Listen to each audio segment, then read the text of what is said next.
দশা, এটা দেখার জন্য শুধু আল্লাহই আছেন, আমরা কেউই নাই। এটা দেখার জন্য শুধু আল্লাহ আছেন, আর কেউ নাই পাশে। এই 12-14 বছরের যুদ্ধ বিগ্রহে যা হয়েছে সিরিয়ার অবস্থা, ওইটাকে খেলার মাঠ পেয়েছে পশ্চিমারা। এই মাঠের মধ্যে তুরস্কও ঢুকে গিয়েছিল, ন্যাটোর সাথে ঢুকে সেও এখানে হামলা চালিয়েছে। সিরিয়ার মাজলুম শিশুদেরকে আকাশের নিচে রাত কাটাতে হয়, 3 দিনে একবার খাবার পায় তারা। একই অবস্থা ইয়েমেনেও আছে। ইয়েমেনে যে বলা হয় যে 5 থেকে 6 লক্ষ মানুষ মারা গেছে বিগত গৃহযুদ্ধে 2010 সাল থেকে, আর সেখানে যতজন মানুষ মারা গেছে তার মধ্যে 60% হচ্ছে বাচ্চা। তো এই বাচ্চাদের কি দোষ ছিল? তারা কি জানতো শিয়া কাকে বলে, সুন্নি কাকে বলে? তারা কি জানে দুনিয়া কি, আখেরাত কি? তারা কি জানে কোনটা হক কোনটা বাতিল? তারা তো জানে যে মায়ের বুকে দুধ খেতে হয়, দুধের বাচ্চাগুলো দুধ পায় না, মায়েরা দুধ দিতে পারে না, খাবার নাই, দুর্ভিক্ষ। এই সংকটের জন্য কে দায়ী? আল্লাহ না মানুষ? কে দায়ী? যাহারাল ফাসাদু ফিল বাররি ওয়াল বাহরি বিমা কাসাবাত আইদিন নাস। আল্লাহ পাক বলছেন জলে স্থলে যে বিপর্যয়গুলো ছড়িয়ে পড়েছে এগুলো মানুষের হাতের কামাই। কার হাতের কামাই? মানুষের হাতের কামাই। একই অবস্থা ইরাকেও ছিল, মনে আছে? সাদ্দাম হোসেনের কাছে পারমাণবিক অস্ত্র আছে বলে কত নাকি করা হলো, করে লক্ষ লক্ষ মানুষকে মেরে ফেলা হলো। পরে বললো আমরা সরি, আসলে সেখানে কোনো অস্ত্র ছিল না। We are sorry for that. তারা বলে দিল আমরা এর জন্য সরি। ব্যাস, লক্ষ লক্ষ মানুষের রক্তের ঋণ শোধ হয়ে গেল। আবু গারিব নামে একটা কারাগার ছিল, এখনো আছে।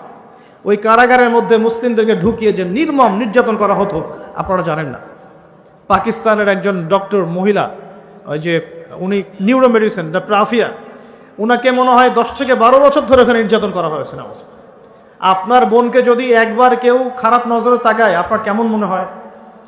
আপনার মায়ের দিকে যদি কেউ একবার খারাপ নজরে তাকায়, একটা খারাপ মন্তব্য করে, আপনার কি মনে হয়? আপনার স্ত্রীকে যদি কেউ একটু গায়ে টাচ করে চলে যায়, শ্লীলতাহানি করে, টিস করে, আপনার কি মনে হবে? এরকম লক্ষ লক্ষ বোনদেরকে আমাদেরকে এরকম ধর্ষণ করা হয়েছে দিনের পর দিন। গ্যাং রেপ বলে, গ্যাং রেপ মানে একসাথে 10 জন 12 জন মিলে আমাদের বোনদেরকে ধর্ষণ করেছে।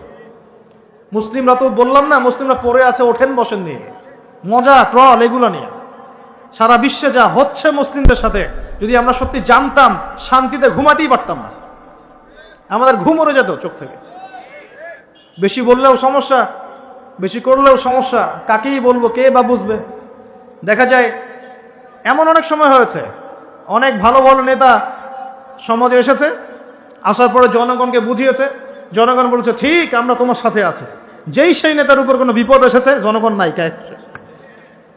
কাকে নিয়ে কি করবে না, কার সামনেই বা কি বলবো? আমাদের প্রত্যেকটা জেলা বলেন, থানা বলেন, দেশ বলেন, আনাচে কানাচে নিবেদিত প্রাণ মুসলিম ভাই তৈরি করতে হবে, যারা কাজের মানুষ, ঝোঁকে চলে না, আবেগে চলে না, ইস্যু পাগল না, আবেগে চলে না, কাজের অ্যাক্টিভ কিছু মানুষ দরকার, যারা শিক্ষিত, এডুকেটেড, যারা পরিস্থিতি বোঝে, যারা হিকমা বোঝে, যারা নিবেদিত প্রাণ, যারা অর্থ কোরবানি করার মানসিকতা রাখে, শিক্ষা প্রতিষ্ঠান গড়ে তোলে, সোশ্যাল ওয়ার্ক করে, একটা জনসংযোগ যারা গঠন করতে পারে, এমন কিছু মানুষ আর নেতা আল্লাহ আমাদেরকে দান করুন বলে আমি। এভাবে একদিনের মাহফিল বলেন আর ওই ইস্যু পাগল কোন ইস্যু নিয়ে লাফালাফি করে উম্মার বিজয় হবে না। আমাদের সবাইকে যার যার জায়গা থেকে কনস্ট্রাকটিভ কাজ করতে হবে, সবাইকে এফোর্ট দিতে হবে। শুধু একজন দায়ীর দায়িত্ব না, একজন আলেমের দায়িত্ব না, আপনারও দায়িত্ব আছে। তো আপনার দায়িত্বটা আপনি ঠিক মতো পালন করেন না কেন? নামাজ আপনার দায়িত্ব, কোরআন তেলাওয়াত করা শেখা আপনার দায়িত্ব, দ্বীনের জ্ঞান শেখা আপনার দায়িত্ব, জ্ঞান প্রচার করা আপনার দায়িত্ব, আদর্শ পরিবারটা গড়া আপনার দায়িত্ব, হালাল খাওয়া আপনার দায়িত্ব, উম্মাকে নিয়ে ফিকির করা তো আপনারও দায়িত্ব। উম্মা কি শুধু আমার, আপনার নয়? উম্মা কি শুধু আলেমদের, আপনাদের নয়? তাহলে আমরা কি সবাই শুধু কয়েকজন মানুষের ঘাড়ে দায়িত্ব চাপিয়ে দিয়ে চলে যাব? এই সমস্যা হচ্ছে আমাদের সমাজে। বিশ্বাস করেন, যদি সবাই একসাথে ঐক্যবদ্ধভাবে ঈমান ধরে রাখতে পারতাম, কোনোদিনও কোনো জালেমের সামনে আমাদেরকে মাথা নত করতে হতো না। আমাদের মধ্যে ঐক্য নাই তো, বাস্তবতা হচ্ছে এটা, আমাদের মধ্যে কোনো ঐক্য নাই। যেটা আছে সেটা প্রয়োজনের তুলনায় নিতান্তই অল্প। এক ভাইকে মারলে আরেক ভাই মিষ্টি বিতরণ করে, একজনের উপর জুলুম আসলে আরেকজন খুশি হয়, মিলাদ দেয়। একজনকে সামান্য একটা ইস্যু থাকার না থাক, ইস্যু থাকলে তো কথাই নাই, আর না থাকলেও জোর করে টেনে বের করবে, করার পরে সারা দেশে একদম মান সম্মান হানি না করলে ঘুম হয় না। এই হলো অবস্থা আমাদের। তো এরা কি মনে করছে যে বিপদ আপদ শুধু এক শ্রেণীর মানুষের উপরেই আসবে? জি না। যখন আল্লাহ পাকের আযাব আসে, দেখলেন না, আল্লাহর যখন আযাব আসে তখন ভালো খারাপ কারো উপর কাউকে আল্লাহ পাক ছাড়বে না, সবগুলোকে ধ্বংস করবে ইনশাআল্লাহ। আল্লাহ পাক সূরা কোরআনেও বলেছেন, ওয়াত্তাকু ফিতনাতান লা তুসিবান্নাল্লাযীনা যালামু মিনকুম খাসসা, তোমরা সেই ফিতনাকে ভয় করো, আল্লাহর সেই পরীক্ষাকে ভয় করো যা শুধু জালেমদের উপর খাস করে আসবে না, সবার উপরে আসবে। যদি আসমানি গজব, জমিনের বালা আসে, শুধুমাত্র খারাপ ব্যক্তিদেরকে দেখে আসবে না, বরং সবার উপরেই চলে আসবে। আল্লাহ পাক আমাদেরকে বোঝার তৌফিক দান করুন। নবী সাল্লাল্লাহু আলাইহি ওয়াসাল্লাম একদিন ঘুম থেকে উঠে বলছেন, লা ইলাহা ইল্লাল্লাহ, লা ইলাহা ইল্লাল্লাহ, ওয়াইলুল লিল আরাব মিন শাররি ক্বাদ ইখতারাব। তখন যায়েনাব বিনতে জাহাশ রাদিয়াল্লাহু আনহা বলছেন, ইয়া রাসূলুল্লাহ, আনুহলিকু ওয়া ফিনা সালিহুন, আমাদের মধ্যে সৎ মানুষ থাকা সত্ত্বেও কি আমরা ধ্বংস হয়ে যাব? তখন নবীজি বলছেন, নাম, অবশ্যই ধ্বংস হবে। ইযা কাসরাতিল খাবাস, যখন অশ্লীলতা ছড়িয়ে পড়বে তখন আলেম জালেম সব ধ্বংস হয়ে যাবে। আল্লাহ পাক আমাদের সবাইকে হেফাজত করুন বলি আমি। সামাজিক প্রতিরোধ গড়ে তোলেন, অন্যায়ের বিরুদ্ধে প্রতিবাদ করা শিখেন, সৎ কাজে আদেশ করেন, অন্যায় কাজে নিষেধ করেন, নিজের ব্যক্তিত্ব বজায় রাখেন, ইসলামকে হাসি ঠাট্টার পাত্র বানাবেন না, যার যার দায়িত্ব তার তার জায়গা থেকে পালন করেন। আপোষের মধ্যে অনেক রকম মতভেদ থাকতে পারে, সমস্ত মতভেদ ভুলেও আমরা এক জাতি ইনশাআল্লাহ। সমস্ত মতভেদ ভুলে আমরা এক জাতি ইনশাআল্লাহ। মনে করেন আমি সঠিক বিষয়ের উপর ছিলাম, সঠিক বিষয় থাকার পরেও মানুষ আমাকে খুব গালিগালাজ করলো, তারপরেও যারা আমাকে গালিগালাজ করেছে উম্মার ঐক্যের স্বার্থে তাদের সাথে বসতেও রাজি আছি আমি ইনশাআল্লাহ। এরকম মানসিকতা থাকতে হবে, উম্মার ঐক্যের স্বার্থে, উম্মার কল্যাণের স্বার্থে। যে আপনাকে থাপ্পড় দিয়েছে ওর সাথেও চলতে হবে আপনাকে, কারণ উম্মা সবচেয়ে বড় বিষয়, আমার ব্যক্তির স্বার্থ বড় বিষয় না। কখনো কখনো বৃহত্তর স্বার্থে ক্ষুদ্রতর স্বার্থ বিসর্জন দিতে হয়। প্রিয় ভাইরা, এটা দাজ্জালীয় একটা সভ্যতার যুগ চলছে এখন, এই ফিতনাগুলো সব ঘরে ঘরে। এখন এখান থেকে যুবক ভাইদেরকে একটু বোঝাই প্লিজ, আমার দিকে দেখেন। দাজ্জাল খুব ভালো করেই জানে যে তার এই বিশ্ব শাসনের পথে বাধা হচ্ছে মুসলিমরা, কারা? আর সে খুব ভালো করেই জানে মুসলিমদের মধ্যে সবচেয়ে বেশি বাধা হচ্ছে যুব সমাজ।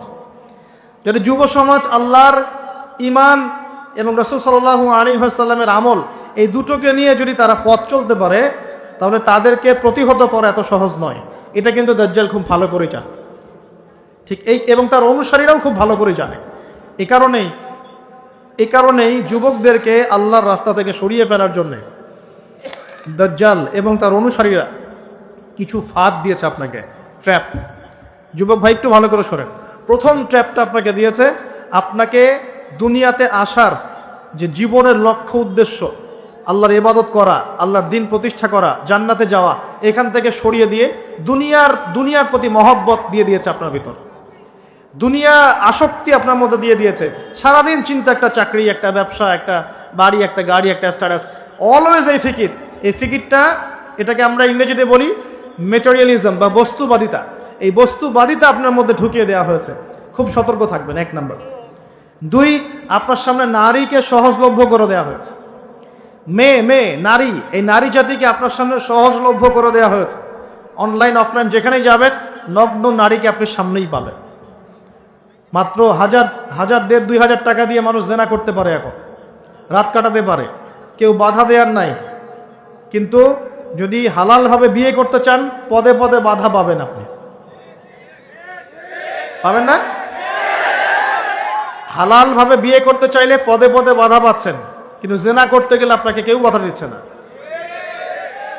একটা ছেলে চাইলেই হোটেলে রাত কাটাতে পারে এখন, আর এখন ফ্রি মিক্সিং এর যুগ, আর ছেলে মেয়ের অবাধ মেলামেশা। বিয়ের আগেই দেখা যায় ছেলেরা মেয়েদের স্বাদ ভোগ করে, মেয়েরা ছেলেদের স্বাদ ভোগ করে, এবং এই পরিসংখ্যান দিন দিন বাড়ছে বাংলার মাটিতে, বাড়ছে না? এটা আপনাকে আল্লাহর পথ থেকে সরিয়ে দেওয়ার জন্যে মহিলাদেরকে অস্ত্র হিসেবে ইউজ করা হচ্ছে। খুব খেয়াল রাখবেন, আল্লাহ পাক বোঝার তৌফিক দান করুন। 3 নাম্বার, আপনার সামনে দারিদ্রতা, বেকারত্বের একটা হতাশা দিয়ে দেওয়া হয়েছে। দারিদ্রতা, আমার চাকরি হচ্ছে না, ক্যারিয়ার কি গড়ব, হ্যাঁ বেকার হয়ে থাকলাম, এইসব হতাশা আপনার মধ্যে ঢুকিয়ে দেওয়া হয়েছে। কোনো কোনো ক্ষেত্রে পরিবারগুলোও আপনাকে হতাশ করে ফেলছে। এত টাকা পয়সা খরচ করলাম, টাকা পয়সা দিয়ে পড়ালাম, হ্যাঁ ডিগ্রি সার্টিফিকেট অর্জন করলি, এখনও চাকরি করতে পারিস না, হ্যাঁ কবে বড় হবে, নিজের পায়ে দাঁড়াবি, এই যে মানসিক চাপ, এগুলোতে কিন্তু যুব সমাজ আস্তে আস্তে আল্লাহর পথ থেকে সরে যায় এবং এরপরে গিয়ে তারা মাদকের কাছে যায়। হতাশা, গার্লফ্রেন্ডের সাথে খারাপ সম্পর্ক, ফ্রি মিক্সিং অ্যাফেয়ার, জেনা, হ্যাঁ, মিউজিক, তারপরে পর্নোগ্রাফি, এগুলোতে আসক্ত হয়ে এক পর্যায়ে গিয়ে মাদকের কাছে শান্তি খোঁজে। আর মাদক যখন আপনাকে পেয়ে বসবে, আপনি আপনার জীবন থেকে, জীবনের লক্ষ্য থেকে হারিয়ে যান এবং দাজ্জাল এবং তার অনুসারী বিজয়ী হয়ে গেল, আমরা হেরে গেলাম। এরকম ধাপে ধাপে আপনার সামনে অনেকগুলো ট্র্যাপ দিয়ে দেওয়া হয়েছে। বেকারত্বের ট্র্যাপ, হতাশা, নারী, জীবনের লক্ষ্য থেকে সরিয়ে দেয়া, এবং সবচেয়ে বড় কথা এখন চলছে ফ্রি মিক্সিং আর পর্নোগ্রাফি। এগুলো দিয়ে আপনার ভিতরে নূর, ইমানের নূর আর তেজটাকে তারা নষ্ট করে দিয়েছে। এখন এটাকে রিগেইন করতে হলে কি করতে হবে প্রিয় ভাই? প্রথম কাজ হচ্ছে দুনিয়াকে তুচ্ছ মনে করার মানসিকতা তৈরি করতে হবে। দুনিয়া ক্ষণস্থায়ী, তুচ্ছ। আমি এখানে থাকতে আসি নাই চিরদিন, এখানে আমার কিছু দায়িত্ব আছে। ওয়ামা খালাকতুল জিন্না ওয়াল ইনসা ইল্লা লিয়াবুদুন, এটা আমার দায়িত্ব। আর একটা দায়িত্ব হচ্ছে হুয়াল্লাযী আরসালা রাসূলাহু বিল হুদা ওয়া দীনিল হক লিইয়ুযহিরাহু আলা দীনি কুল্লি, এটা আমার দায়িত্ব। আমার দায়িত্ব আল্লাহর ইবাদত করা, আল্লাহর জমিনে আল্লাহর দ্বীনটাকে প্রতিষ্ঠা করা। এই দায়িত্ব পালন করতে গেলে আমাকে প্রথমে জ্ঞান অর্জন করতে হবে। অতএব যুবক ভাইদের প্রথম কাজ হচ্ছে দ্বীনের জ্ঞান অর্জন করা। কি করা ভাই? দ্বীনের জ্ঞান অর্জন করা। আপনি যে লাইনে পড়াশোনা করছেন করবেন, কিন্তু পাশাপাশি অবশ্যই দ্বীনের বেসিক ফান্ডামেন্টাল জ্ঞান অর্জন করতে হবে। পারা যাবে তো ইনশাআল্লাহ? এরপর বেশি বেশি নেক আমল করবেন, নবী সাল্লাল্লাহু আলাইহি ওয়াসাল্লামের সুন্নত মোতাবেক জীবনটা গড়ার চেষ্টা করেন। 2, 3 নাম্বার, হালাল খাওয়ার চেষ্টা করবেন, হারামের দিকে যাবেন না। ঠিক আছে? 4 নাম্বার, হালাল রিজিকের ব্যবস্থা হয়ে গেলে বিয়ে শাদী করে ফেলবেন, জেনার ধার কাছেও যাবেন না। হালাল রিজিকের সোর্স হয়ে গেলেই বিয়ে করে ফেলবেন। তারপরে আদর্শ পরিবার করবেন, আপনার সন্তানদেরকে মানুষ করবেন এবং সবাইকেই কমসে কম পার্ট টাইম দাওয়াতি কাজ করতে হবে। সৎ কাজে আদেশ করবেন, অসৎ কাজে নিষেধ করবেন। ইনশাআল্লাহ আমাদের ঐক্যবদ্ধ প্রচেষ্টায় আল্লাহর জমিনে দিন আবার বিজয়ী হবে ইনশাআল্লাহু তাআলা। আল্লাহ রাব্বুল আলামিন আমাদের সবাইকে বর্তমান পরিস্থিতি বোঝার তৌফিক দান করুন। আল্লাহ পাকের আযাব গজব যে কারণে আসে, এই পাপগুলো থেকে দূরে থাকার তৌফিক দান করুন। আল্লাহ রাব্বুল আলামিন মুসলিমদের মধ্যে ঐক্য আনার তৌফিক আমাদেরকে দান করুন এবং বেশি বেশি নেক আমল করার তৌফিক দান করুন। আমরা চেষ্টা করব বেশি বেশি দাওয়াতি কাজ করার জন্যে। দায়িত্ব দিয়ে পাঠিয়েছেন যাতে আমি তার ইবাদত করি, তার দিনটাকে প্রচার করি, প্রসার ঘটাই, তার হুকুম আহকাম মেনে চলি এবং আল্লাহর জমিনে দিন প্রতিষ্ঠার চেষ্টা করি। আল্লাহ রাব্বুল আলামিন আমাদের যুবক ভাইদেরকে এই কাজগুলো আমল করার তৌফিক এনায়েত করুন বলি আমিন। আল্লাহ রাব্বুল আলামিন আমাদের সবাইকে যেন মাফ করে দেন এবং আমাদের সবার ভুল ভ্রান্তিগুলোকে সংশোধন করে দেন। আগামী দিনগুলোতে ইসলামের পতাকা বহন করার তৌফিক আল্লাহ পাক দান করে নেন। সুবহানা রাব্বিকা রাব্বিল ইজ্জাতি আম্মা ইয়াসিফুন ওয়া সালামুন আলাল মুরসালিন ওয়ালহামদুলিল্লাহি রাব্বিল আলামিন। সুবহানাকা আল্লাহুম্মা বিহামদিকা আশহাদু আল্লা ইলাহা ইল্লা আনতা আস্তাগফিরুকা ওয়া আতুবু ইলাইক। আসসালামু